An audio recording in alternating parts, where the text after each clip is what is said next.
Welcome back to Red Life Podcast. My name is Kiran, and today we are bringing you a very special show with a very special guest. Please say hello to my co-host Moxie. Hi, everybody. And we have with us Andray Domise. How's it going? Hey. Thank you for inviting me on.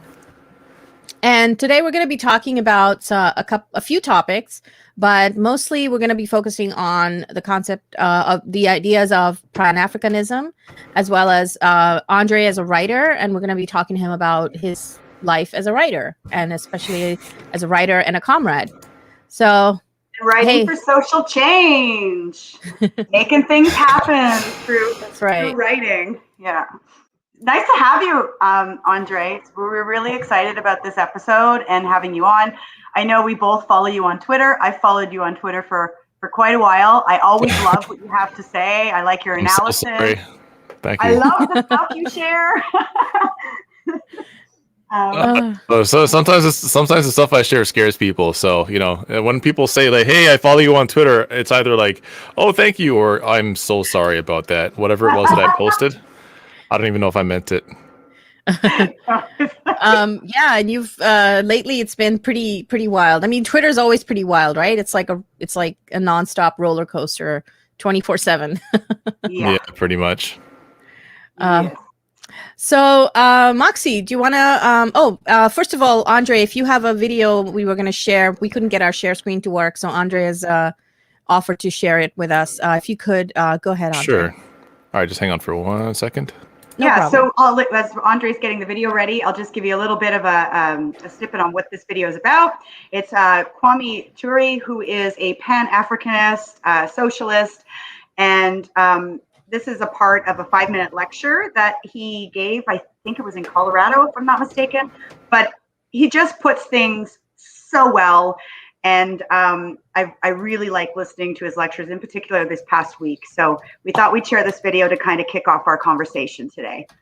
All right. Pan-Africanism must come from the bottom up, from the masses of the people up. It is here then that we've come to see the real aspect of Pan-Africanism. We said that in the 5th Pan-African Congress, they called for mass organizations, and immediately mass organizations sprang up throughout the length and breadth of the African world. The Conventional People's Party, a mass party, sprang up in Ghana. The Democratic Party of Guinea, a mass party, sprang up in Guinea.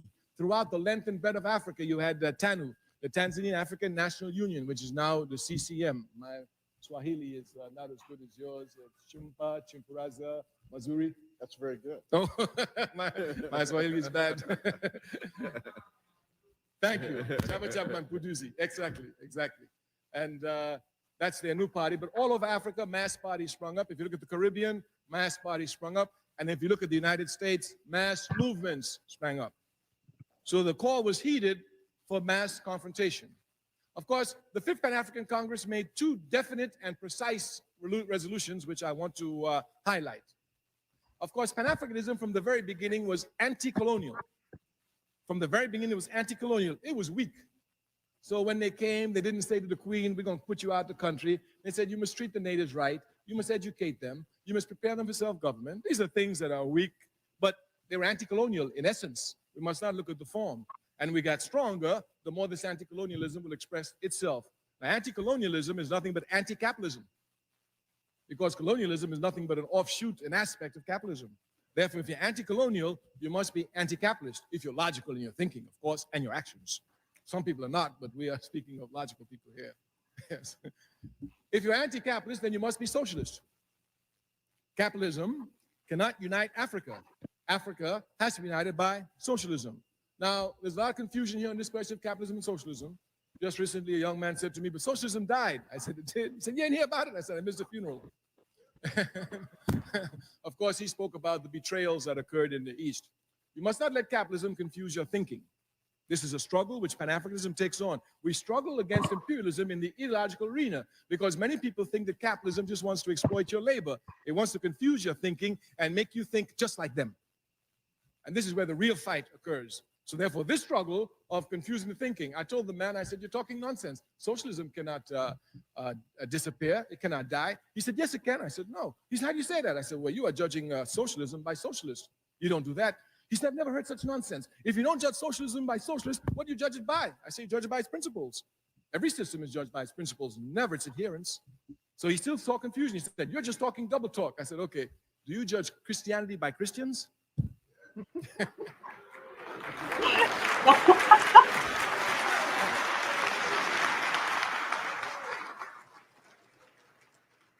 So we must not be confused here.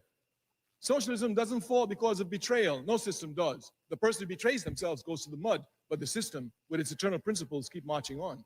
If a system fell because of betrayal, Christianity would have been finished with Judas. At least Judas had the dignity to hang himself. Some of these who betray socialism don't have that dignity. Gorbachev still runs around speaking and picking up 30 pieces of silver everywhere. Yeah. So socialism is an economic system, and there can only be two in the world, capitalism or socialism, because every economic system must answer one fundamental question: who will own and control the wealth of the country? Who will own and control the means of production? The question can only be answered two ways. Either a few will own or everyone will own. It's as simple as that. And under capitalism, we say, please summarize that we might have. No, I'm going. I thought I had 20 minutes. It's my time. I thought I had 20 minutes. I was going by the clock. How much time do I have left? I'm sorry. Maybe I'm off. That's what I thought I did. No, I'm watching my clock. I'm responsible. I'm revolutionary. I go by time. I got my clock right here. I'm a responsible revolutionary. I can say it in 2 words: Black Power. And today we've gone to one, Pan-Africanism. Yeah. So there are only 2 economic systems, and it's going to be capitalism or socialism. Capitalism is a backward system. There's no need to discuss it. Certainly anyone who's been made a slave by capitalism ought to be hesitant in trying to support the system. But as a conscious African, I must be against capitalism, and I must, of course, seek to destroy it. So when you speak of Pan-Africanism, you must understand you speak of socialism. And we want to underline there's only one socialism out here, and that's scientific socialism, whose principles are abiding and universal. There's no such thing as African socialism, Chinese socialism, Russian socialism, Arab socialism. There's only one socialism. The confusion arises over ideology. That is that which guides you towards your objective. So we're saying clearly here, Pan-Africanism is not an ideology. It is an objective. It is an achievable. Pan-Africanism is the total liberation and unification of Africa under scientific socialism. All we want is a unified continent with a socialist system. That's all. But you know, Africa is the richest continent in the world. When she's properly organized, she'll be the most powerful. Yeah. Yeah, of course. Of course. And me, all I want is power. I'm not like others. I don't want money. I don't want popularity. I just want the power I'm supposed to get. That's all. That's all. Nice. Thank you. Awesome, Andre. Thanks for sharing it. Thanks for helping us out with that tech stuff. We're on a new platform. We're streaming from a new platform right now. So, and we literally like just started it. Karen's like, okay, we're going to stream through this today. And I'm like, oh, okay. All right, sure. Yeah. So Kwame, he's, Kwame. Yeah. Well, he's one of the people that, I mean, I did a little bit of research, and Moxie, I know you did a little bit of research. We did some reading this week, besides whatever we might have read before on Pan-Africanism. So a lot of people are interested in this topic, actually, Andre, when we announced the video, this live stream. That was one of the things that, and the writing issue are both things I think that a lot of people have shown an interest in. So what would you say, what are some things that you would share about Pan-Africanism with your audience? Oh, wow. And you have to understand, I'm a student of Pan-Africanism. I'm not an expert in Pan-Africanism by any stretch. Like I'm learning just like everybody else. But if I could sort of put it down in simple terms, people think that Pan-Africanism means that, all people of African descent are the same, that there's like nothing that differentiates us. And Pan-Africanism does not and has never proposed such. What it does propose is that we can form a strong unity of nations, because Pan-Africanism does recognize that, that's where the Pan in Pan-Africanism comes from. It's across African nations.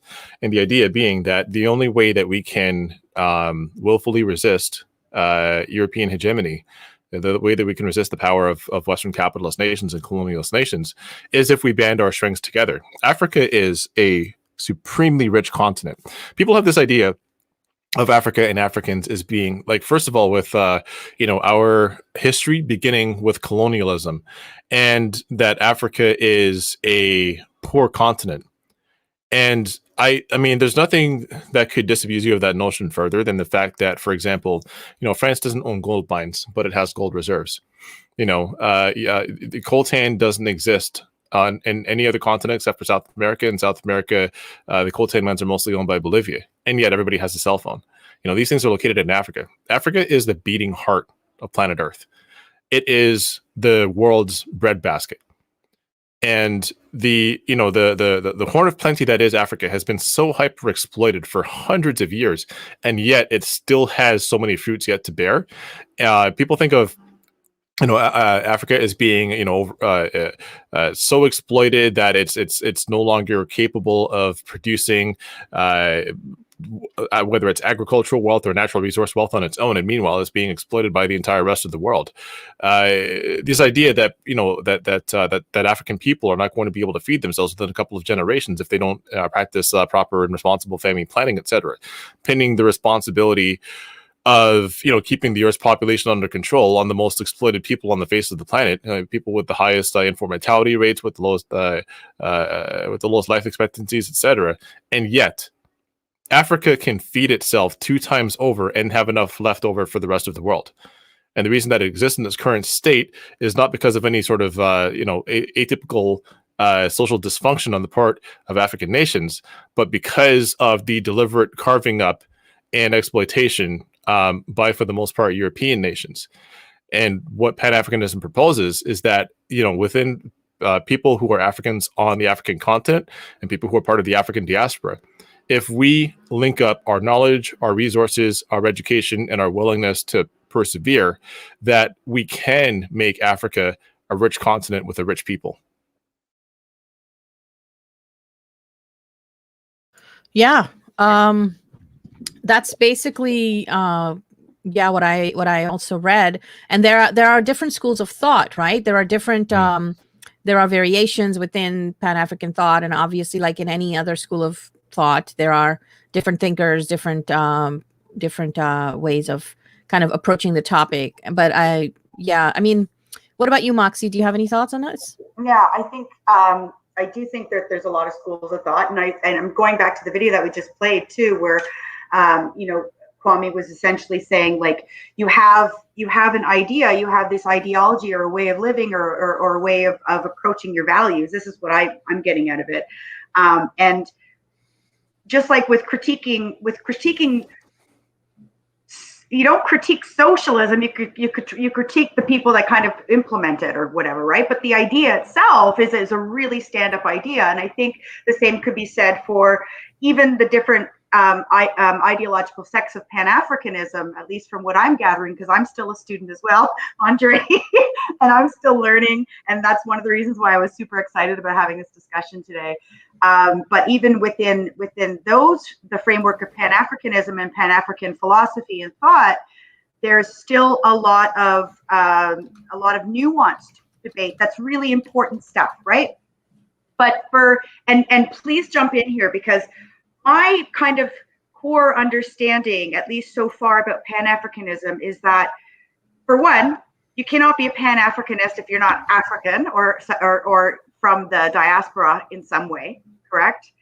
So that's one thought that seems to go across a few lines of schools of thinking, and another one is that, of course, you can support Pan-Africanism regardless of who you are, though.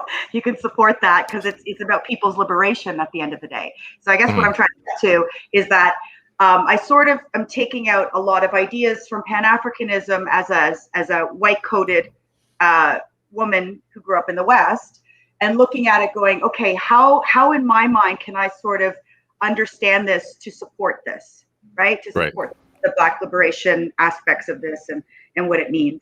And from a Marxist perspective, I look at it as like, people have the right to self-determination, and people have the right to like sovereign nations in a sense, right? So I don't know, like, if that would be what your thoughts are on that, or if that would be somewhat I mean, that's what that's what the heart of Pan-Africanism proposes. That's Yeah. if that's what W.E.B. Du Bois and Harry Sylvester Williams and Marcus Garvey, who was probably like the most fiery and well recognized and possibly the most well organized Pan-Africanist in history. Marcus Garvey, had some interesting politics, but behind the message of up you mighty people, was able to, I think, do more for Pan-African organizing than possibly anyone before or since. And the idea being that, and let's not get it wrong, it is an inherently nationalistic form of politics. So it is a form of politics for African and African descended people. It is a politics for continental Africans, for new Africans, etc.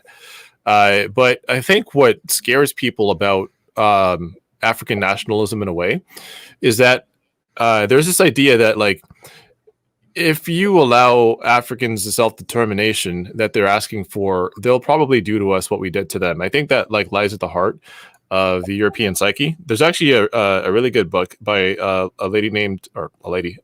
scholar, a well-educated scholar. When I say a lady, it's just somebody that I really look up to, Dr. Marimba Ani, that explains. There's sort of like dialect. She sets up like a dialectical mode of critique between European thought and African-centered thought, and the European mode of thought sort of posits that the way that European thinking constructs and perceives the world, like the ontological mode of thinking that is inherent to European thought, is that there's the self and there's the other. And there's always this friction, this tension between the interest of the self, the interest of the other. The consciousness of the self, the consciousness of the other. And this is what leads to like this competitive mode of thinking, but also this competitive mode of production, this competitive mode of social relations. Whereas with African-centered thought, it's entirely centered around unity and togetherness. And I think that's kind of where that's sort of the wellspring of Pan-African-centered thought. This idea that African people would like seek revenge on the Europeans or something like that.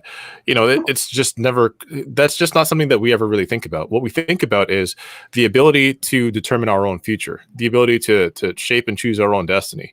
And this has been attempted multiple times, with the Organization for African Unity, which eventually was dissolved and became the African Union. The idea being that Africa would have something remotely approximating what the European Union turned out to be right now. Of course, with the European Union, it was set up to solve the problem of disputes for land resources and trade among European nations, and yet the dispute for land resources and trade among African nations hasn't been solved yet. And that's actually one of the reasons why there's a stereotype that Africa cannot feed itself, for example. Well, one of the biggest problems within continental Africa, or two of the biggest problems actually, are one, the artificial trade barriers set up by states that were created by Europeans in the first place. The state lines that divide the African continent are artificial lines that were imposed by European colonists. That's the same lines, more or less, that divided up European territory, that divides up European interests at the time that they were colonizing Africa. But then the second thing is that the roads do not lead from resources to the people. So half of all crops that are produced on the continent spoil before they get to market. Why? Because the infrastructure simply doesn't exist for many states. So I say all this to say, if there was an existing Pan-African unity, then resources would go towards the continent to help make it, like I say, the true breadbasket of the world. And then in response to that, then people who are of the diaspora are essentially welcome to partake in these fruits altogether under one unified structure. And then it's no different than, say, having an EU passport, being able to travel freely between EU countries, trade happening between EU countries, etc. And I don't think that's a heck of a lot to ask for. The EU is an inherently nationalistic project, and so too is the Pan-African project.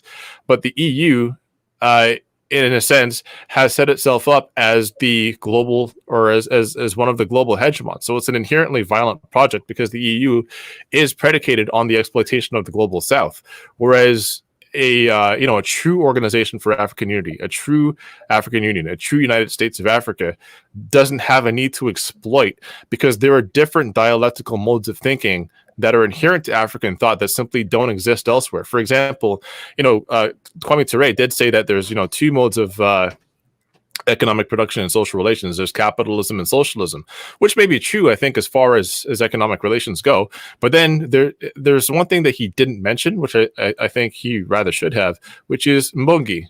And that is the African-centered mode of dialectical thinking. The way that we can arrive at truths through African-centered modes of thinking. I think that's really important to put out there, is that African thought doesn't have to necessarily be patterned on European thought. I'm a heavy believer in socialism. I mean, I'm a communist myself, of course I am, right? But that's not to say that all of our modes of social relations and our ontological modes have to have European centered thinking mapped over them in order for them to make sense. If you read a book, and some people are, like this book, and some people don't, because it is sort of like patterned on the kibbutz model. But if you read a book by Ujamaa, by the former president of Tanzania, Julius K. Nyerere, one thing that he does point out is that we didn't need Europeans to teach us what socialism is. So, African socialism has always existed. I don't know if socialism is maybe the right way to put it. I would say that Mbongi has always existed. But the point he's trying to make is that there's always been a mode of social relations where the people who can work, and the people who can't work are provided for. And as long as you can work, you contribute to the rest of society, and society will contribute to you. And at the time that you can't contribute to society in the mode of social production that is necessary to create, broad economic prosperity, then you are going to be provided for by your people. We're one community. And I think that's not really a lot to ask for. And I don't think that should be scary to anyone. Yeah. I'm so glad you brought that stuff up too, because there's so much in what you just said, about the concept of hyper individualism, that the European centric thought around individualistic thinking, because you divide a bunch of people up, you're going to have a lot easier time colonizing them and putting them into a place where they're easily more exploited, including the resources of the land that we're living on, right? Mm-hmm. And I think that inherently a lot of indigenous cultures and as well as African cultures, community was core. It was in the core concept of it was looking after each other, being working with the land, working with what you had around you, and being one with that to make sure that it's sustainable. And I think that kept coming into my head as you were talking, Andray, about the idea of sustainability, right? Mm-hmm. For nations. And Africa can completely be self-sustainable. Absolutely. It can absolutely sustain itself. Yeah. The thing that what actually shocked the Portuguese, the Dutch, and the British is that when they would visit one village or one kingdom, right?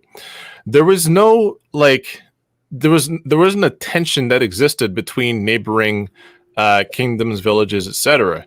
Why? Because they were, for the most part, related to each other.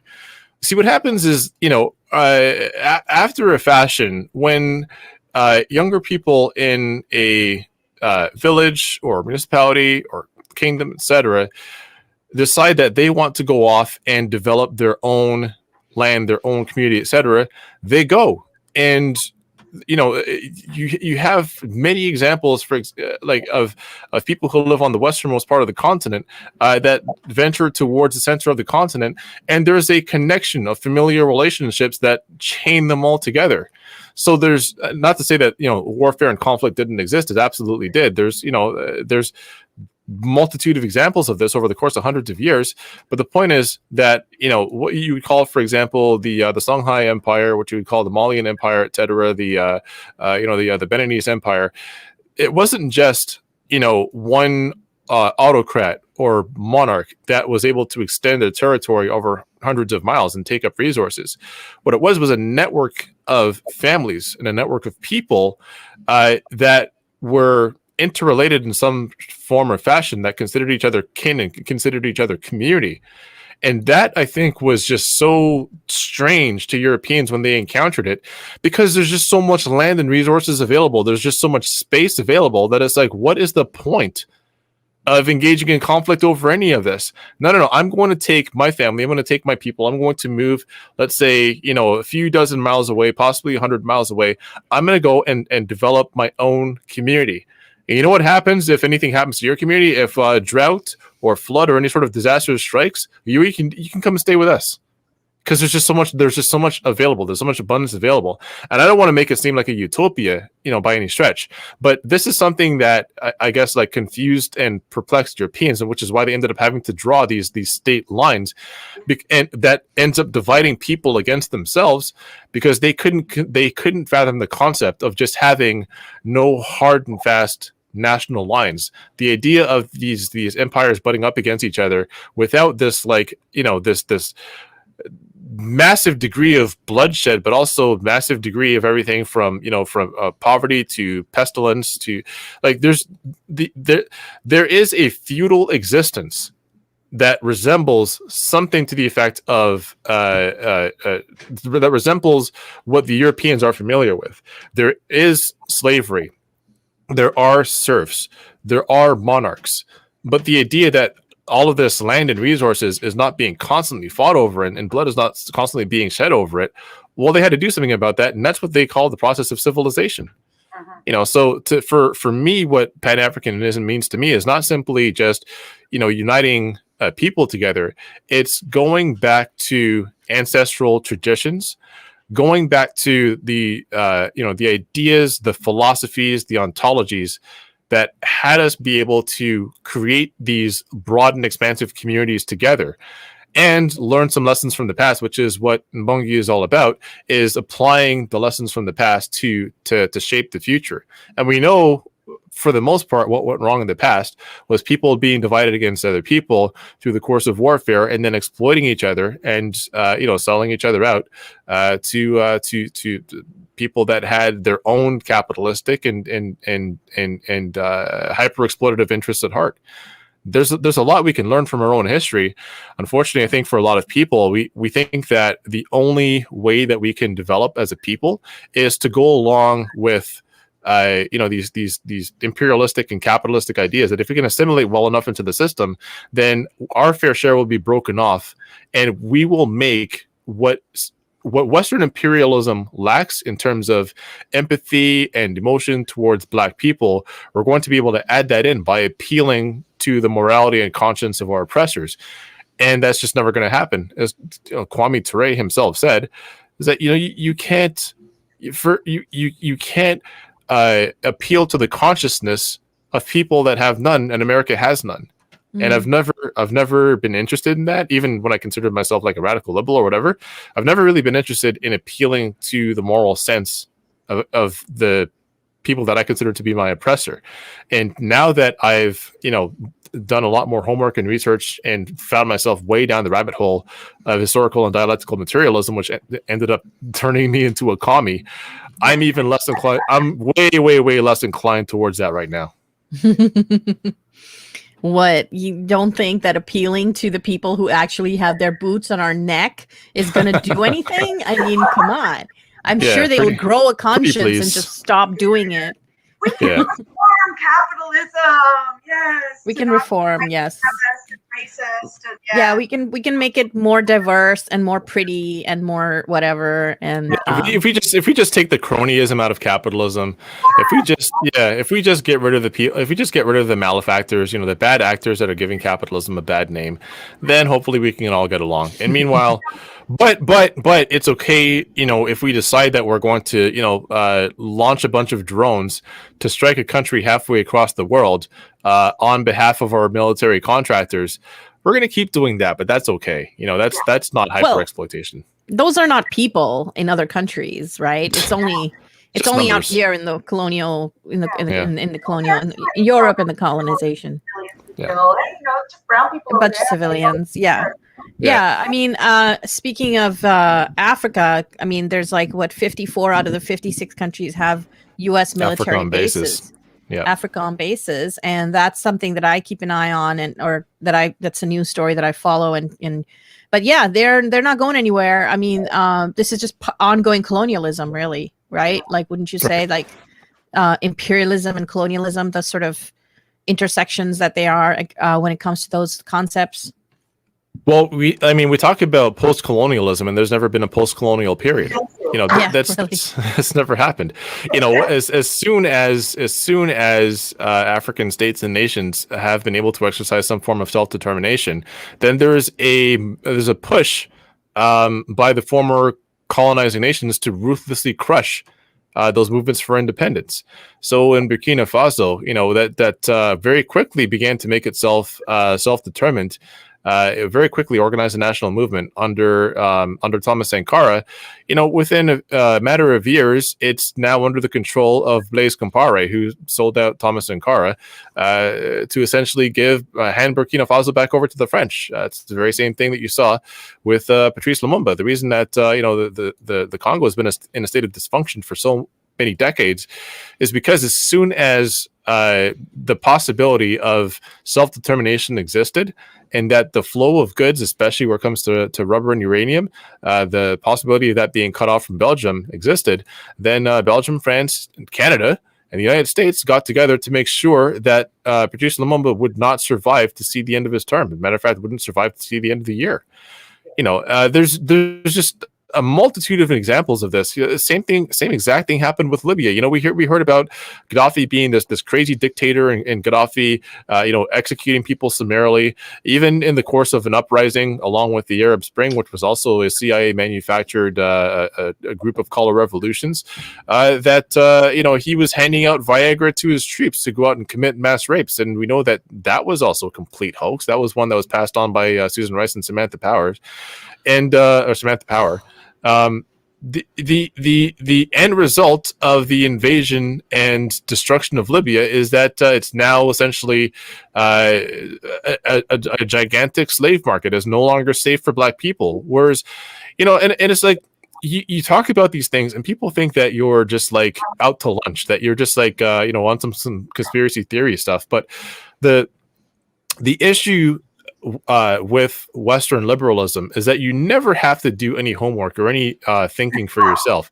You lazily consume everything that you see. So you listen to NPR, you read the New York Times, you turn on the TV and you watch CNN, and you think that that's all there is to the world, as if there's never any motive or agenda to make sure that countries in the global South stay underneath the boot of Western imperialism. And, you know, what brought me to Pan-Africanism in the first place wasn't any sort of like lofty ideas about independence or politics or whatever. It was when my mother gave me a book of Marcus Garvey's selected writings, and I wasn't even like 13 years old back then. You know, my family are a bunch of Garveyists, right? We very much believe in self-determination for African people. I was sent to a school on Saturday mornings where I learned about Kwame Nkrumah, where I learned about Thomas Sankara, where I learned about Marcus Garvey, etc. Because it was important. And the school was called Higher Marks, and it still exists, by the way. It used to be like right in downtown. Oh yeah. It used to be downtown Toronto, out by Bathurst Station, like out by Bloor and Bathurst, and now it exists over in Scarborough. Yeah, and it was run by a principal by the name of Donald Blake. And what Donald Blake was interested in was making sure that Black students not only were able to increase their grades in school, but also had a sense of pride and a sense of history. So I hated this because it meant that on Saturday mornings, I wasn't able to watch Power Rangers and X-Men. I had to program my mom's old ass VCR to record X-Men so that when I came back from school at like 1:00 in the afternoon, I could catch up on all the Saturday morning cartoons that I missed. But I also picked up knowledge about my ancestors, about my heroes. I had a knowledge of self, and that's always existed. But I don't think it actually really clicked for me until like well into my 30s, when I received like a firsthand political education and understood that like there is simply no reforming the system. There's no getting along with these kinds of people. There's only ever going to be a struggle and a conflict against a capitalist oppression, against imperialist oppression. And rather than try to fool myself in thinking that anything can be quote unquote changed from the inside, we simply have to tear the system down and replace it with one that actually that works for people and doesn't work for a few. Mm-hmm. Wow. So, what would you? Thanks. That's great. I can just picture you just like rebelling, like wanting to watch your cartoons in the morning.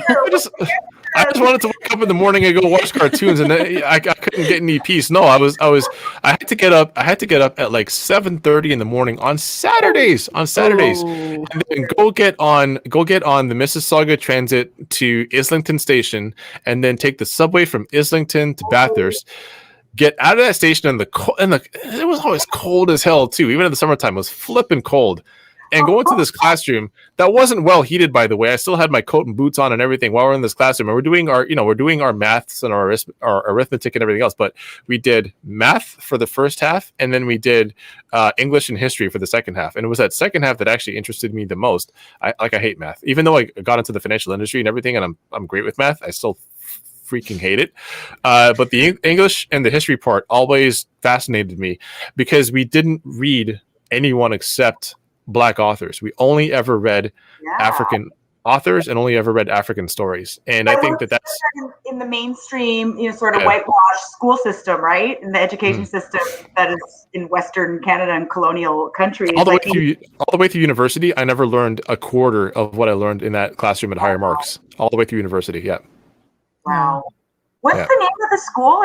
Are you able to say the name of the school? It's called Higher Marks. Higher Marks.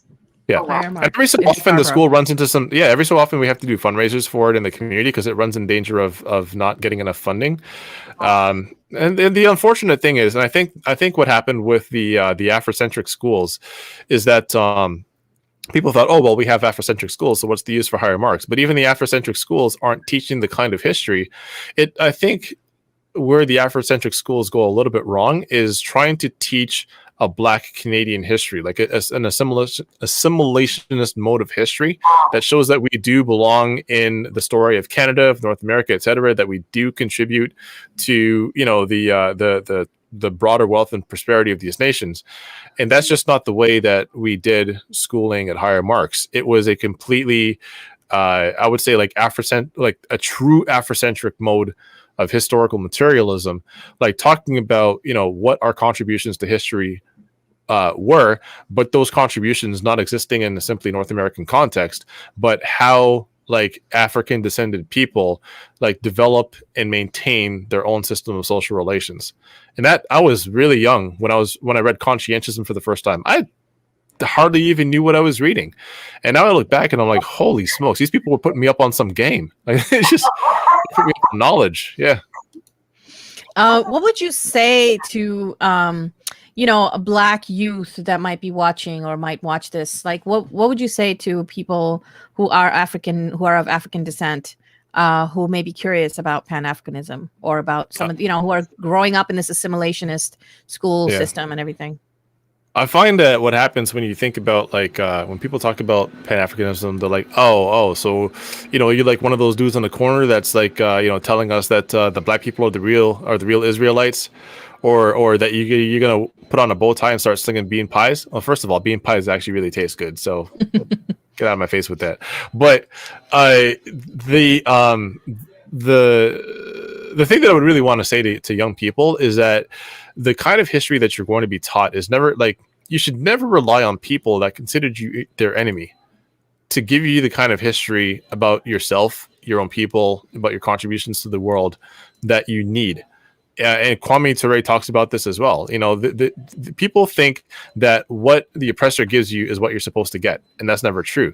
And he also says that if you really love your people, if you truly, truly love your people, you're going to want to find out everything that there is to know about your people. And that there used to be a way of preventing people from getting knowledge, and that's banning books. But the thing is, the more you ban books, the more you want to burn books, the more you want to get rid of books. It just makes people curious about these books. So you know what you do? The way that you censor African history is you just keep it in a library where nobody ever goes. You know what I mean?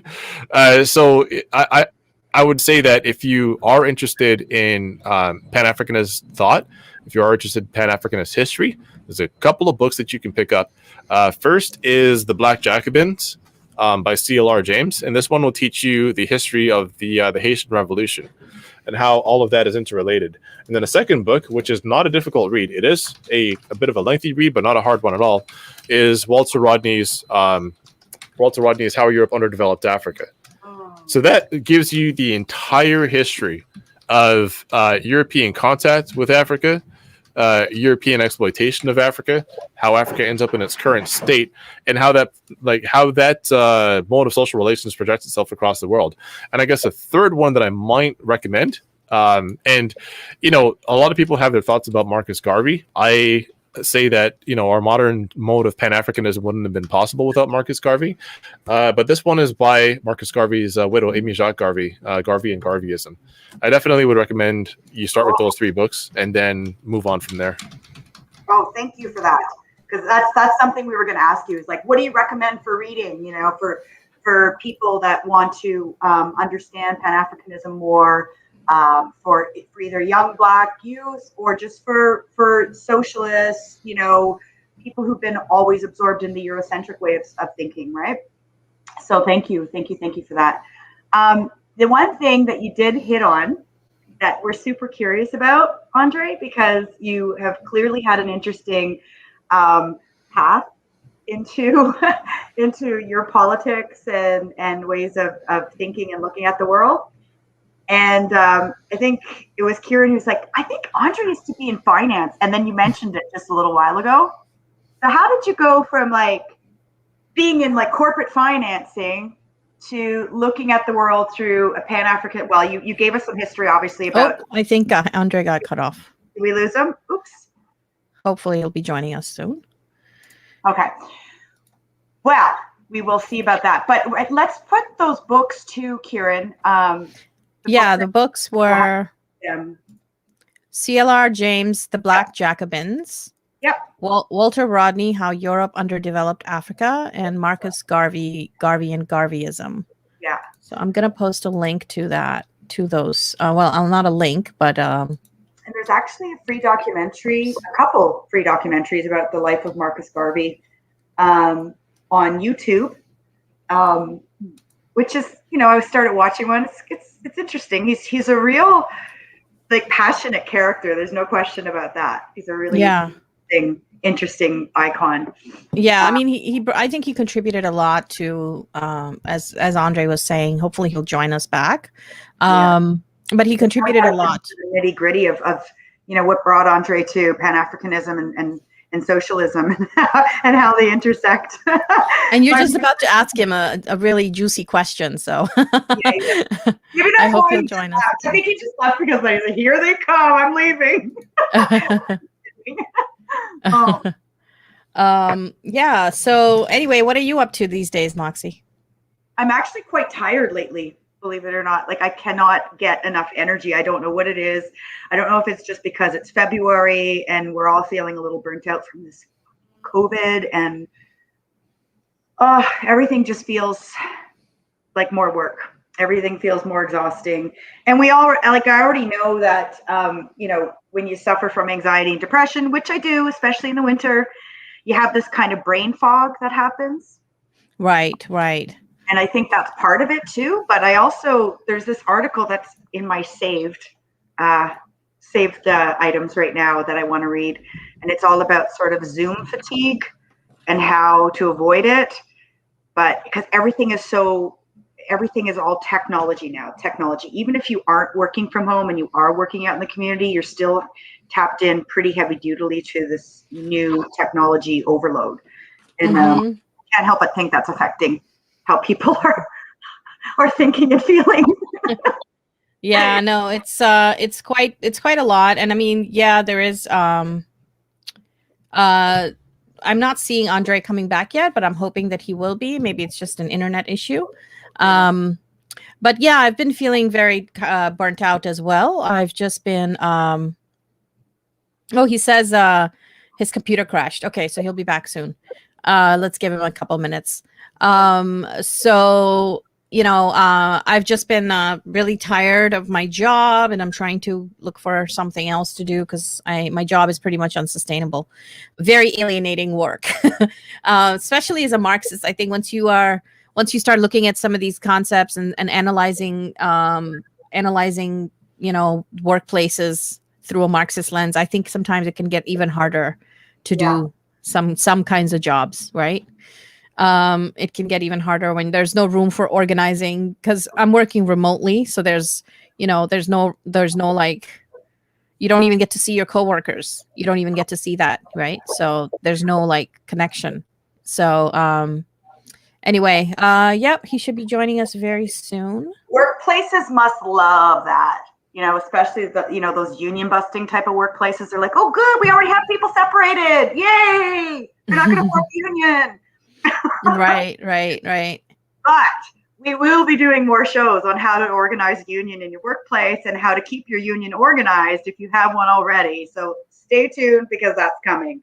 Because there is lots of ways you can use technology tools to do that. Like, look at the gig economy workers right now, Fedora workers.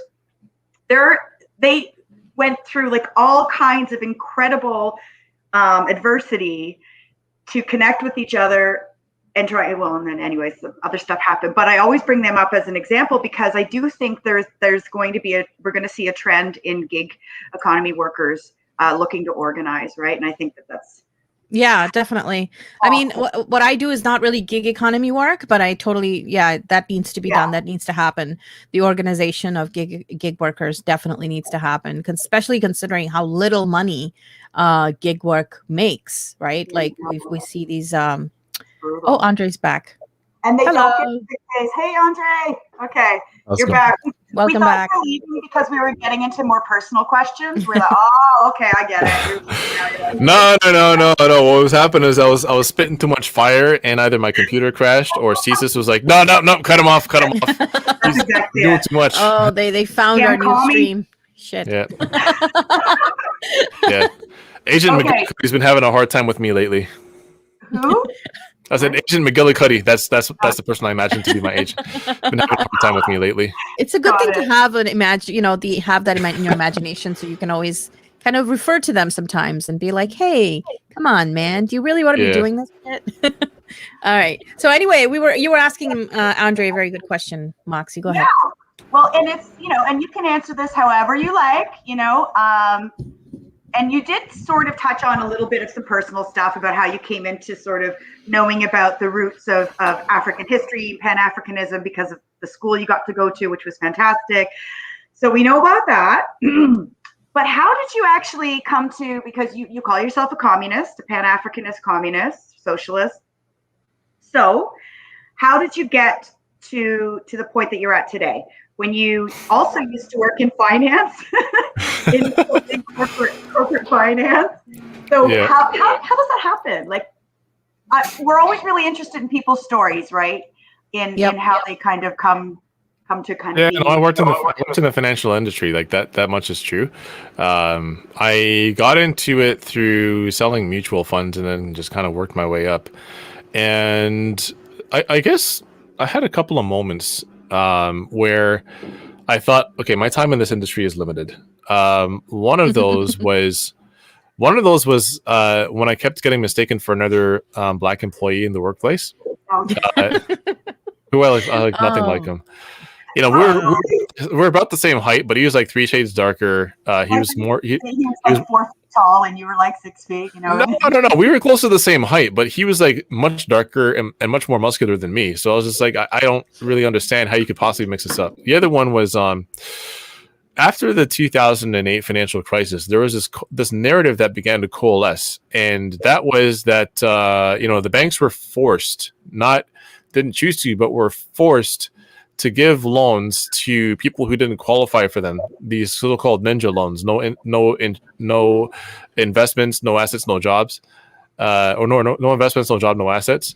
That banks were forced to give loans to people that they otherwise might not have, because of some sort of affirmative action policy, and not like there weren't predatory lenders that were finding people that qualified for prime rate loans and then shopped them on the subprime loans anyway, that ended up blowing up.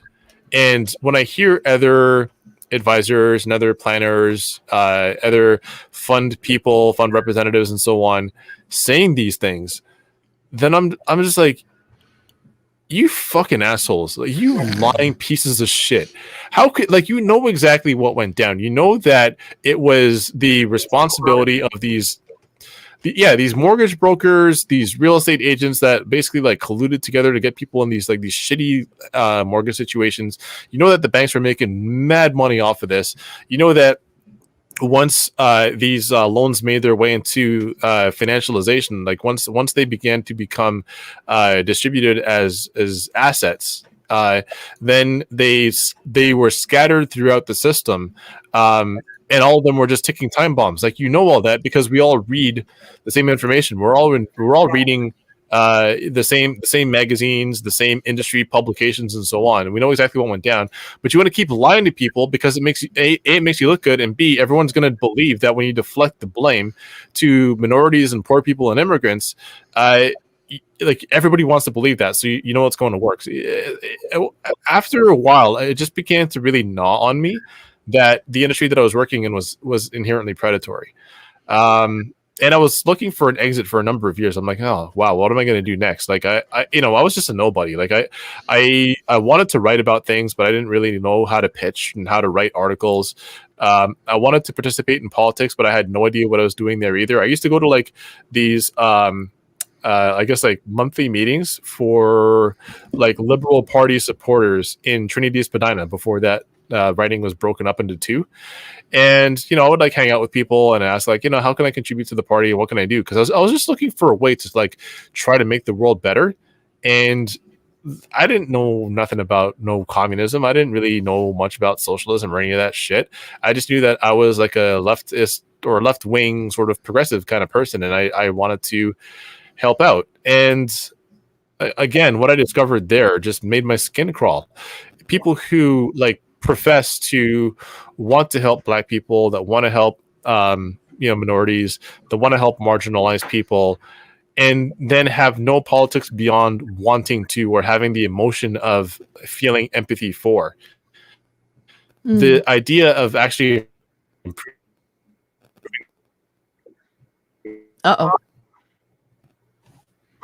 people's trying to help Black people, but are they going to go into? Can you hear me? Yeah. You went a little bit ceasy, but I think you're okay now. Okay. I was just saying that, they want to help Black communities, but are they ever actually going to, would I see them in my community? No. They want to help Indigenous people. Are they ever actually going to, put their money where their mouth is and, engage in full reconciliation with Indigenous people?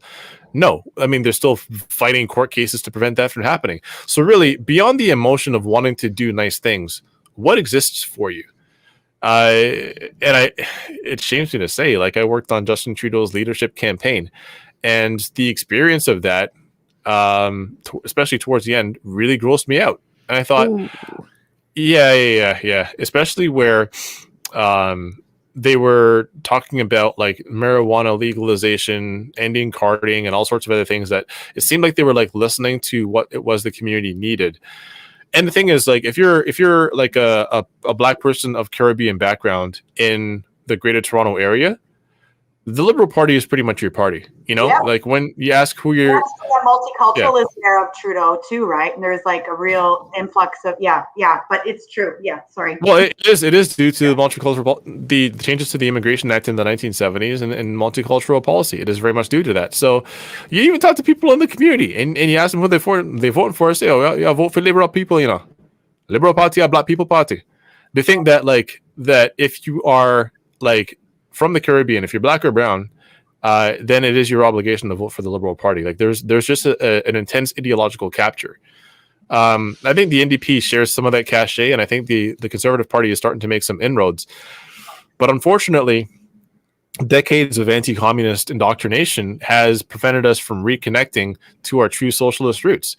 Decolonial movements, independence movements, and uprisings all across the Caribbean and Africa were led by socialists, were led by communists, and some of our heroes, people that we consider to be like our giants. We think about like Maurice Bishop and George Padmore. These were socialists. These were communists. we think about Nelson Mandela. Nelson Mandela was a communist. You think about Winnie Mandela, etc. Yeah, I guess you could probably say that Patrice Lumumba wasn't a communist, but I mean he definitely was engaging in the language. He definitely wanted help from communists when his life was in danger. So it's like it's a lot of this training and indoctrination has sort of just drummed out of us the idea that we can ever engage in a broad socialist project. And I guess I came towards socialism in my mid-30s, I would say, when I became completely disillusioned with the Liberal Party of Canada. But I also wasn't going to be a big supporter of the NDP. Now, granted, I do have people that I consider friends that are in the NDP, even though I give them a little love tap every now and again. People like I do, people like Matthew Green. People like Jared Nightwalker. There's like a cadre of black NDP supporters, both at the provincial and federal level. Jill Andrews, and there's just people that I consider my kin. And I'm trying to figure out how to properly say this. Even though I don't necessarily support NDP policies, I do support my people. And for someone like Dr. Jill Andrew, who is an incredibly inspirational figure, was able to win surprisingly a writing that I thought was going to go red in the 2018 election. There are people that are doing really inspiring work. I even think of, for example, Michael Coteau, who is a provincial Liberal in Ontario, that I consider a friend. I like Michael. Our politics don't necessarily line up, but we're brothers that care about the community. And even though he's a Liberal, I'll still listen. If Michael was to call me up and be like, "Hey, bro, so when this COVID thing is over, we're gonna go play some dominoes together," I'm like, "Hey, yo, I'm down. I'm doing this," right? Because I know he cares. He shows up and he actually cares about people. So there are people that I really do get along with and that I support. If Dr. Selena Caesar-Chavon decided to run as an NDP person or even as a Liberal again, I would 100% support it. But I would really like to pull them over to the dark side. I really would like to make some new comrades. And and Andre, I think when it comes to electoral politics, I mean, I got really disillusioned with them with just election politics, and I just wanted to find a political home, right? But I think there would be a lot, to your point, with all of these good community-oriented people that give a shit about issues that their communities are facing. If our election system was more about proportional representation, proportional voting, then we probably would have a lot more people not necessarily assigned to a party, but they would be running as these people that are community leaders and that kind of thing, right? So it's something that I think is important to do if we're still going to be living under this capitalist system. And the thing is, no one, the Liberal Party, no party that's in power is ever going to institute proportional representation. I think that's a bit of a pipe dream. It has to be something that is it's going to be a concession. It's never going to be a policy that somebody runs on, wins on, and then institutes. It's going to be a concession from power to people that are on the uprising. So, and I have a lot of respect for people that have been pushing for literally decades to institute proportional representation. But unfortunately, the Liberal Party ran on it in 2 elections ago, and they won, and they scrapped it, right? and embarrassed one of their newcomer MPs behind it as well. Just completely threw Mary Monsef under the bus, right? So I don't see them ever breaking with power in order to make that happen. I think it's going to end up being a matter of people who are rising up against the established order of how politics is done in this country, about the people rising up against first past the post, and it being whichever party in power is just being holy shit, we better do something, because we're not going to make it out of here in one piece if we don't give them what they want. And I think that that's something where is recognizable in the global South. I think it's recognizable, for example, when you see these protests in India, these massive uprisings across South America, uprisings that were taking place in Chile, uprising in Bolivia, etc., where they were literally detonating mountainside passes and blockading roads and shutting down infrastructure until they got what they want, which was an election. The Janine Áñez regime, the coup regime, was just putting off election time after time after time, and the people got fed up and said, no, fuck this, we're shutting down the country until you give us what we want. And I think that that's going to have to be the case where it comes to changing our electoral system, is that until people are willing to, literally blockade roads and blockade railways, I wonder who might have some suggestions as to how to get that done. Can you think of anybody? I can think of anybody in this country who's blockaded roads and railways to force the government to cede to the sovereignty of the people. Has that happened in the last year or two? I don't know. All kinds, forever. Yeah. I'm just saying. Indigenous resistance has been here since 1492, and it's indigenous resistance in this country has been the chief rock of shit. Just absolutely showing these white leftists how to fuck up the ruling class has been happening for hundreds of years.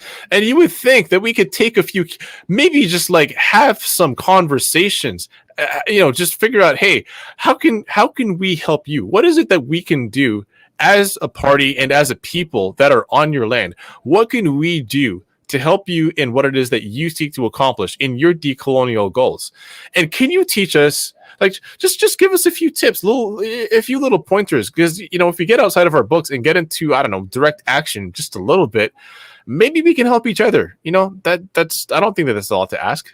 I don't think it's too far-fetched. No, I think that's exactly what's needed. That's exactly it. I love it. Comrades say, get outside of your books. Not that books are very important, but I love it. I love hearing that. Like, get outside your books and get into the communities that you're trying to the masses. Yes. I mean, what are you doing if you're not doing that? You're not going to change anything if you're not doing that, right? Yeah. You're not even thinking. You are thinking about thinking. Yeah. I pissed a lot of people off a couple of months ago when I said, like, it's good to do theory. It is good to have a theoretical foundation for your politics. But the question you have to ask yourself is, are we trying to build power or are we trying to build a book club? Yeah. What is the next step past theorizing? There has to be something else past that. Because telling people to read Lenin is not going to be enough. Telling people to read Marx is... Big Bill Haywood said it best when he says, I've never read Marx's Capital, but I have the marks of capital all over my body. And that's true for everybody among the lumpen and the working class, is that we all have our experiences with capitalism that has shaped and formed our worldview. We understand that there's something wrong with the state of the world. Without theory, we come to some very strange conclusions about how to rectify that. So there does need to be a strong theoretical foundation, but reading books is not enough. You actually have to go out into the world and do something. You can't just tell people to read fucking books. Look at you. Books have to be applied to something. They have to be applied. This is why, I think, because Kiran and I talk a lot about kind of art. Did the Wet'suwet'en land defenders have to read a fucking book before they blocked the railroads? Get out of here. No, exactly. It's all about historical materialism, right? So that's what it is in practice. But Kiran and I often talk about how just as, that's why we call this a lifestyle show, a socialist lifestyle show, because we do talk about what do you do in your life that's sort of part of your socialist, communist, everyday being, right? And art and writing is one of them, right? Well, I just sit around. All I do is just sit around and read these books. See all these books behind me? That's all I do. Is I sit around and read. That's it. I don't do anything else. Speaking of books, an article. But so that kind of brings us into the idea of writing for social change, and we did want to kind of hit on that today too. And I know Kiran's also a writer, and a lot of big, iconic people throughout history are like Dubois was a massive writer, or Dubois, was a massive writer. Du Bois. Okay. Du Bois. That's right. Okay. Thank you. Lenin, there's so many iconic people that wrote, and they wrote so well that they inspired. Mao's writings are so easy to understand. Mao is, my God. It's about easy to understand, accessible stuff, right? Well, that's why my theory is that's why Mao and Stalin are hated the most, is because their writings are the easiest to understand. They are literally the easiest to understand if you read them. Lenin is good, but Lenin just it seemed like all he was interested in doing was writing diss tracks. You know what I mean? You know what I mean? Lenin was really spicy too. He's always like, "Screw you over there! I hate that guy." and a motherfucking crew. Yeah. What the fuck is wrong with you? I love Lenin's writings. I do too. Talking to you like at a table and like really hammering on the table or something. Like I kind of like. You know, Lenin would be like quote tweeting everybody, right? If he had Twitter, he would be like, Lenin has the heart of a "Fuck this poster. shit." Lenin would be a much more hated poster than me. Okay, Lenin would be dunking on every fucking lib. Everybody with listen, nobody with a rose emoji in their handle would be safe from Lenin. Oh I'm just my telling God, you. no way. Oh my god, that's hilarious. But we wanted to ask you, what are some of your like as a writer? Y'all think Kautsky would have a rose emoji? I think so. Yes, for sure. Definitely. He would probably write it in really fancy font too. Fancy, and then yeah. He would have it in cursive font. He'd have a blue check too. Yes, he'd have a blue check.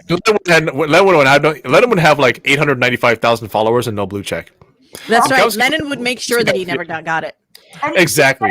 censored. He would keep getting censored and like suspended and in jail. He would. Yeah. Oh my God. So you're a writer, and we wanted to talk to you. You know, you write for some pretty big publications, and what are I think personally that we need more writers. We need more communist writers. We need more socialist writers. We need more people who are telling stories, who are writing fiction and nonfiction, who are writing, who are getting published. I think that that's still we're not quite there yet in terms of that, like because the bourgeois press and the bourgeois publishing world just kind of blacklists you or silences you or whatever. So what are your experiences as a writer writing about some of these topics? I know I read one of your I do read many of your pieces. The most recent one on mental health I thought was really well done too. So as a socialist, I know you come across a lot of backlash, right? When you write on these topics. Okay, so I do get backlash. Okay, for example, I wrote an article on Bill C-7, and that was explaining how the inclusion of people whose disability is mental illness, including people in the ability to solicit medically assisted death, is a huge problem, because if you're not providing for the material needs of people with disabilities, then who's to say that your decision to end your life is a lucid decision? And what happens with people with mental illnesses who have suicidal ideation is that oftentimes once you help them past the initial period of suicidal ideation, it may come back. But acting on it and trying to end your life goes down precipitously the more help that you get. So what I was trying to explain was that, at times where I experienced like severe anxiety attacks, like paralyzing anxiety attacks, and these intense bouts of suicidal ideation, had this provision that they are trying to put into law been in place, then I probably wouldn't be alive, and I have a lot to live for right now. So a lot of people were really upset about that. They thought that I was trying to take away people's right to a dignified death, whatever the fuck that means. That was trying to that I was engaging in the same logic that people who are anti-abortion engage in. I even was told that like it was turf logic. I'm not even really sure how that one. Wait, what? Makes any? Yeah. Somebody told me that it's the same argument that trans exclusive radical feminists use. I don't really understand that one, but oh my God. Sometimes people just, like, say things just to like argue. I swear to God. It's whatever. I'm used to hearing like wild mischaracterizations of the things that I write, but it really did tick a lot of people off. And what's behind all of that is not because I never argued against medical assistance in death. I never argued against MAID. What I did say was that if you are not providing the accommodations and not providing for the necessary financial accommodations, the physical accommodations, etc., in terms of like infrastructure, if you're not providing for these things to make sure that people with disabilities have what they need, but you are providing the outlets for death, and you've basically made the sole category available for medical assistance in death people with disabilities, then you're constructively dismissing them from life. Like, you are immiserating people on the one hand, and on the other hand, you're saying, okay, well, the option that's available to you and only you is that you can die. And so, does it not make sense that this is basically the same thing as like a constructive dismissal from the workplace, where you make the workplace environment so toxic that it's a bit eugenics-y. People dismissal. It is, and when I brought that up, and I said it's the same logic. It's the same logic that eugenics was patterned under.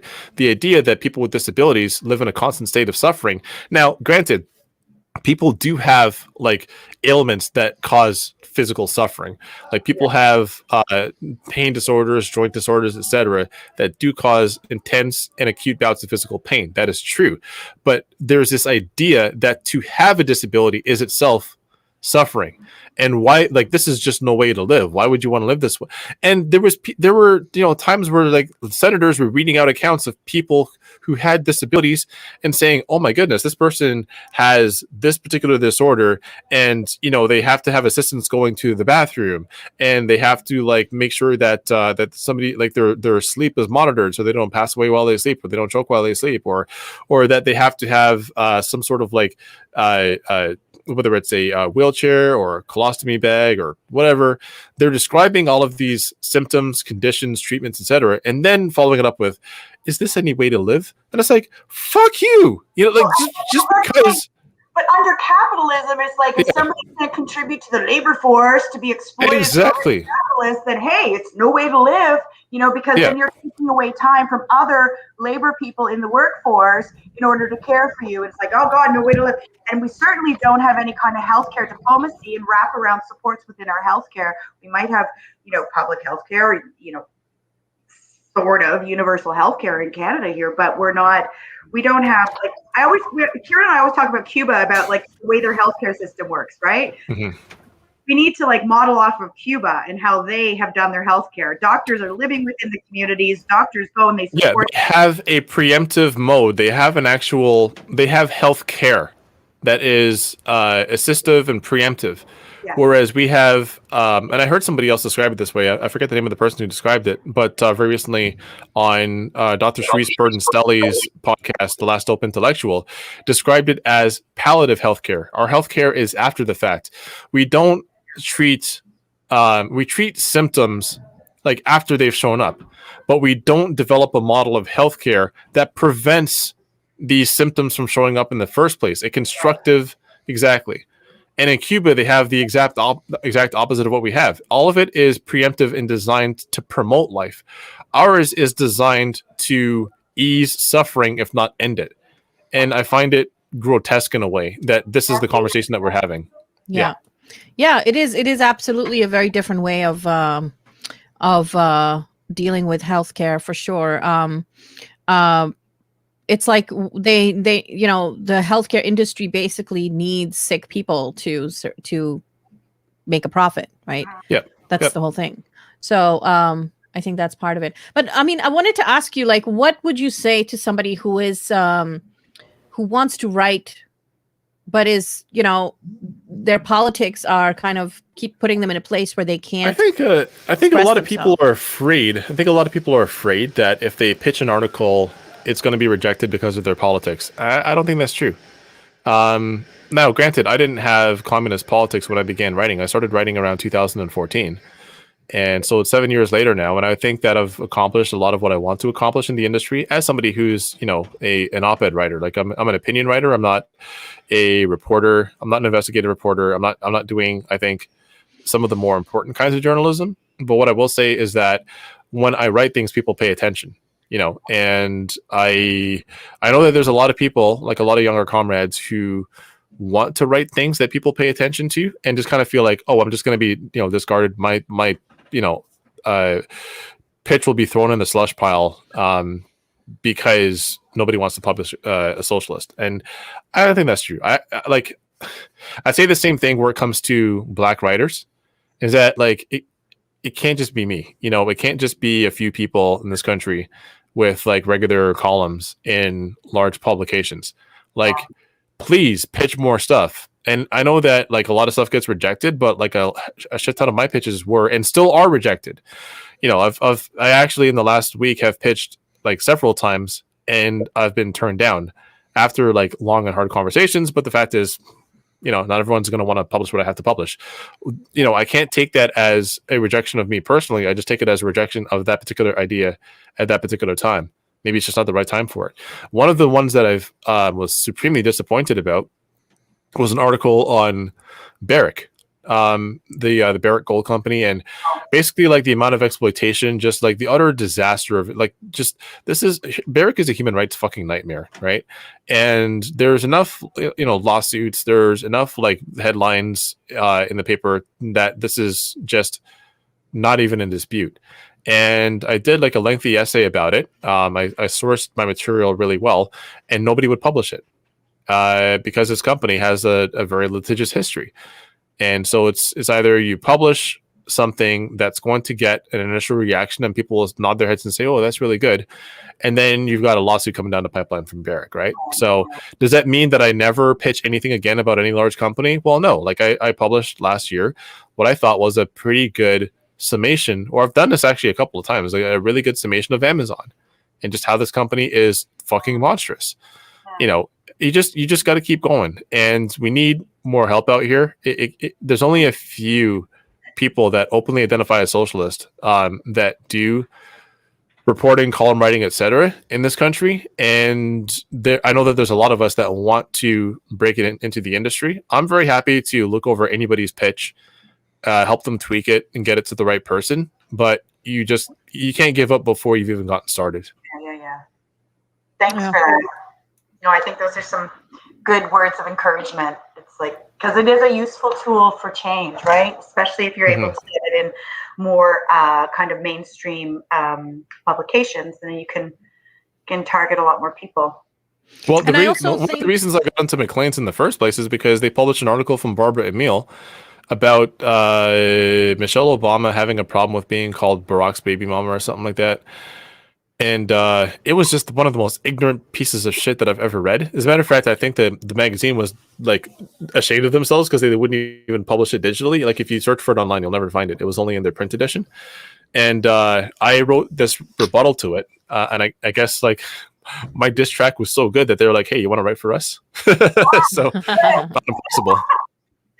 That's nice. That's why you're crazy awesome to follow on Twitter too. So. Oh my gosh. Also, how can people find you on Twitter because we usually get people watching after the live stream. So how could they find you on Twitter? Oh yeah, it's just my first and last name. It's Andray Domise. Okay.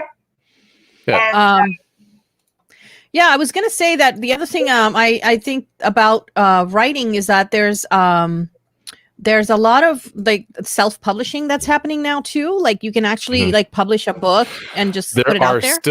There are still good publishers out there. One of the publisher that has been eternally patient with me and my continuously pushing back of my draft deadlines is Biblioasis. You know, Biblioasis is a smaller but scrappy and well awarded upstart out of Windsor, Ontario. And if you have a solid idea, like if you have a solid pitch and you can follow through on it, just pitch to Biblioasis. I mean, they do really good work. They've been patient as hell with me, and have like led me through the thickets on some of like the brick walls that I've run into trying to write this piece of work that I'm trying to get out this year. You know, so I don't think that it's either like a HarperCollins or a Zero Books or a Versal Books or nothing else. There are a lot of options out there. Yeah definitely. We don't have to go with just the big three or big whatever 4 or 3 that are now. Yeah, it doesn't have to be like it doesn't have to be just Penguin or nothing. I'm grateful that you gave some of those resources to folks, and as well as those books that you mentioned. Kiran put them in the live stream chat so that people can resource those books. And certainly we'll add some links and stuff after when the video goes onto YouTube. In the meantime, we want to ask you here in front of all these people if you'll come back and maybe do a panel discussion on China.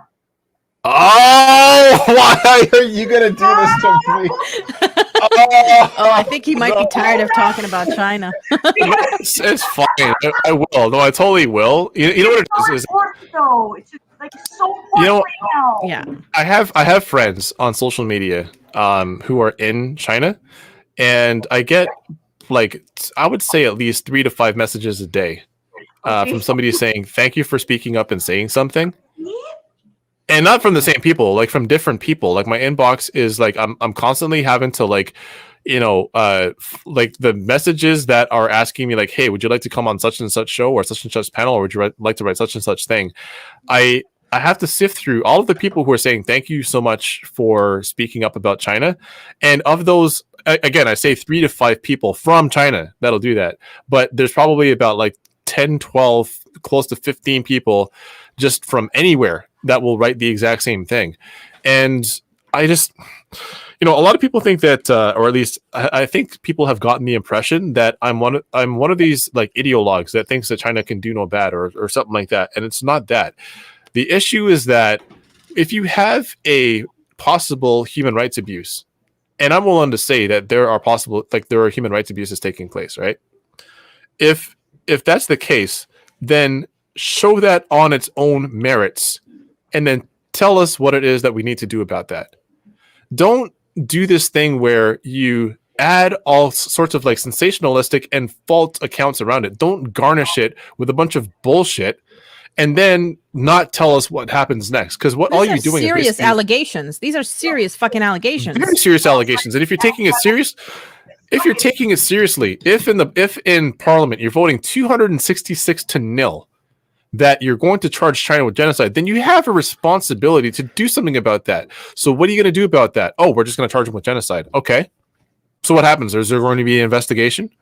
Like what do we do about it? Like, no, what happens is Michael Chong floats the idea that, oh, well, what we need to do is boycott companies that employ forced labor of Uyghur people, and we're going to have targeted Magnitsky Act sanctions against specific Chinese officials. It's like, oh, okay, I see what's happening here. Like the fucking hypocrisy of the West, who are genocidal states, calling China genocidal. Just like, come on, like when are we going to charge Canada with genocide? Yeah. When are we going to charge Canada with genocide? Where are those 266 MPs when it comes to Canada?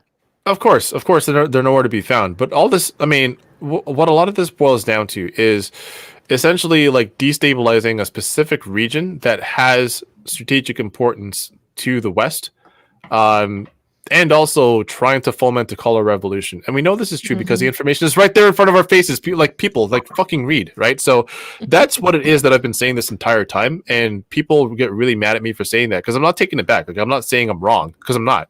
Like I've read as many sources as have been put in front of me, and I see a lot of connective tissue between those sources, and I don't like what I see.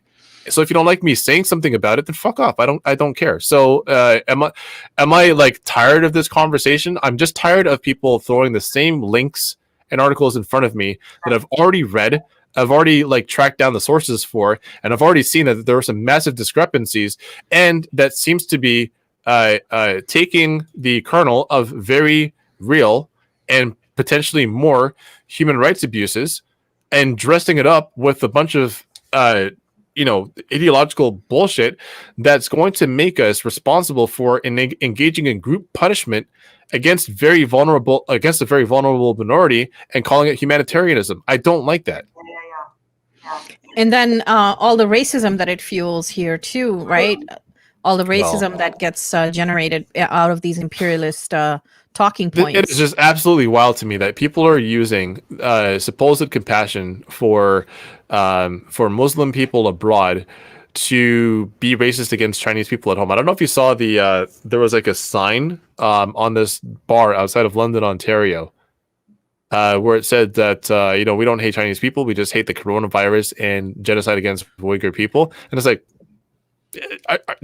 really? Is that why do you really not hate Chinese people? Because I'm really getting like some hate vibes off of that sign. And it was on a bar. It's just on some random bar in one of the most racist cities in this country.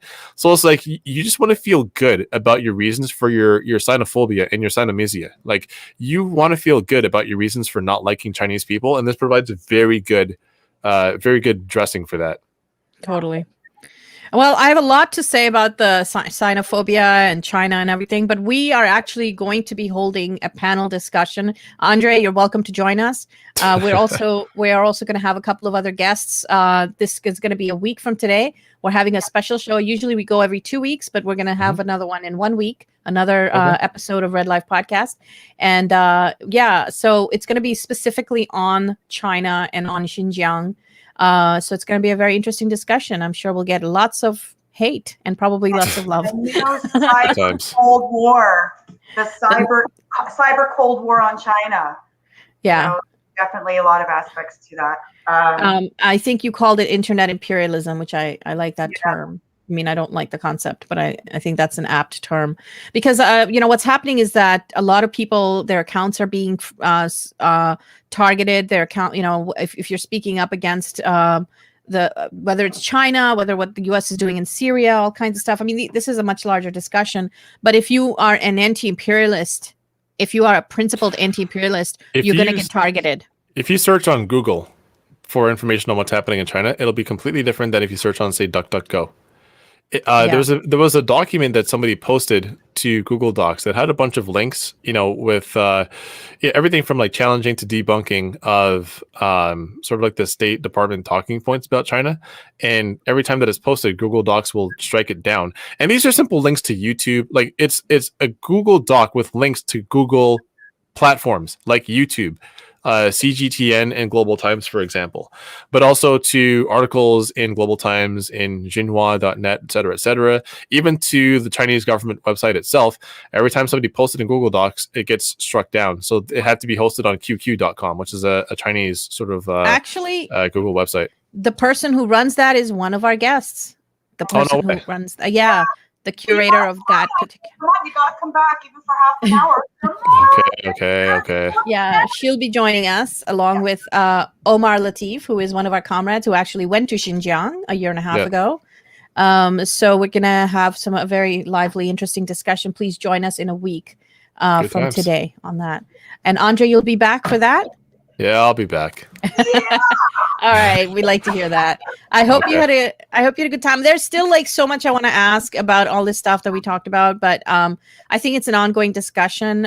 Before we go, can you tell us, as people who are not African, who are not of African descent, not anytime recently, as we know, we are all technically, theoretically, if you go far back enough, of African descent. But what would you say? What are some ways that we can be good allies, to and uphold Pan-Africanist thought without being, really shitty kind of? Ain't no allies, only comrades. There's no allies. There's only comrades.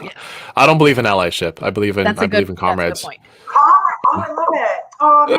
I like that. What I would say is that I recommend reading a few books. I recommend like being in conversation with Pan-Africans. So if you, for example, follow Black Alliance for Peace, if you read the Black Agenda Report with like Margaret Kimberley and Ajamu Baraka, if you follow the organization actually that Kwame Ture was mentioned to have been a part of in that snippet that we watched earlier, the All-African People's Revolutionary Party. They haven't gone anywhere. As a matter of fact, I applied to be a member of the All-African People's Revolutionary Party. I'm going through the vetting process myself to be a part of that organization. So what I would say is if you go to like if you go search for Black Alliance for Peace and go to their website, or if you go to the All-African People's Revolutionary Party and check out their site and how to join and so forth, they both have like membership availability for people of African descent, but they also have availability for people that are supporters of these movements. So, I would say it's not for me to say. Go to these organizations, find an organization that supports Pan-Africanism, supports Pan-African nationalism, and just ask them, how can I be of help? How can I be of service? That's a great answer. Awesome. All right. Cool. Moxie, any last thoughts? Oh, Well, yeah, but I mean, it's okay. I was on the last one. But, this was fantastic. I learned so much. And that's one of the reasons why I love doing this podcast, because every single time I walk away and I feel like really inspired to go out and learn more. So thank you so much. It was an honor to have you and to share your time with us and with our viewers. So thank you so much, Andray. Thank you. Thank you, Andray. We will love to have you back. It was a great conversation. You have great energy and a great microphone. You sound awesome. Yeah. So Thank you. Yeah, thank you. Well, I spent a lot of money on it, so I hope so. Yes. Good. It was worth it. Money well spent. All right. Thanks everyone for watching. Please remember to next Saturday. Next Saturday. Yes. And remember to subscribe to the channel. Have a good one. Bye-bye. Bye.